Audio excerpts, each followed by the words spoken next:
एक लड़की की जब शादी फिक्स होती है तो लड़की के पिता ये ज़रूर पूछते हैं कि आप बारात कितनी लाएंगे। लड़के के पिता बहुत ही खुश होकर कहते हैं कि 200-400 तो बाराती आएंगे।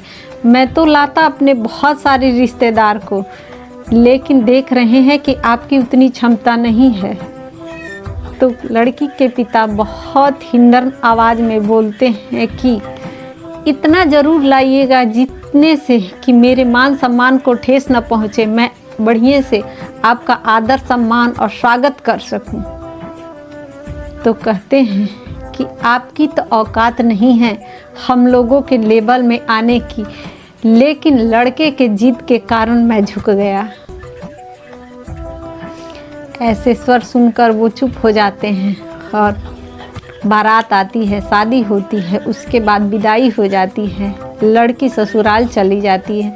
वहाँ कुछ दिन बहुत अच्छे से गुजरता है। उसके बाद लड़के के पक्ष में किसी की तबीयत अचानक से बहुत ख़राब हो जाती है।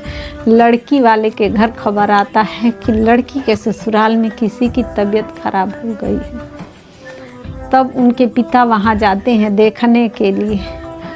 उस टाइम इतनी ख़राब कंडीशन थी लड़के की कि उसे ब्लड की ज़रूरत पड़ती है।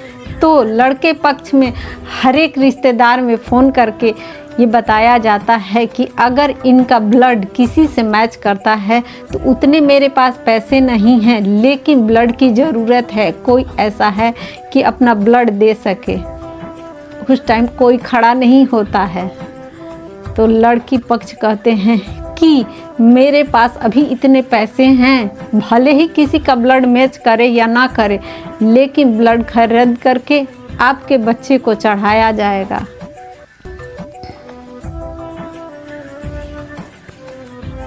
उसके बाद ब्लड वो पैसा दिए खरीदा गया, ब्लड चढ़ाया गया, उनकी तबीयत सही हो गई। उनके घर के सदस्य उनके घर चले आए। बाद में ठीक हो जाने के बाद दोनों लोग, लड़की के पिता और लड़के के पिता, दोनों पक्ष आपस में बैठ कर के बातें कर रहे थे। तभी लड़की के पिता कहें कि देखिए, शादी में बारात जाजे जुटाने से कोई फ़ायदा नहीं। अगर शादी में कम से कम लोग आएँ तो ही अच्छा है, क्योंकि भीड़ सिर्फ देखने और खाने आती है। आपकी ज़रूरत पड़ेगा तो आपके साथ लड़की पक्ष या लड़के पक्ष ही खड़े होंगे, अदर कोई नहीं। ये दुनिया ऐसी है कि तमाशा सिर्फ देखने आती है, दुख में किसी को फ़ोन करने तक की खबर या चाह नहीं होती।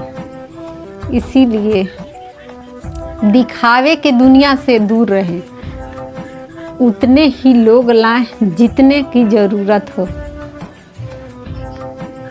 क्योंकि दोनों रिश्तेदार आपस में एक दूसरे के काम आ सकते हैं, लेकिन भीड़ नहीं। भीड़ तो सिर्फ तमाशा देखती है और बाद में वही लोग आपकी खिल्ली भी उड़ाएंगे।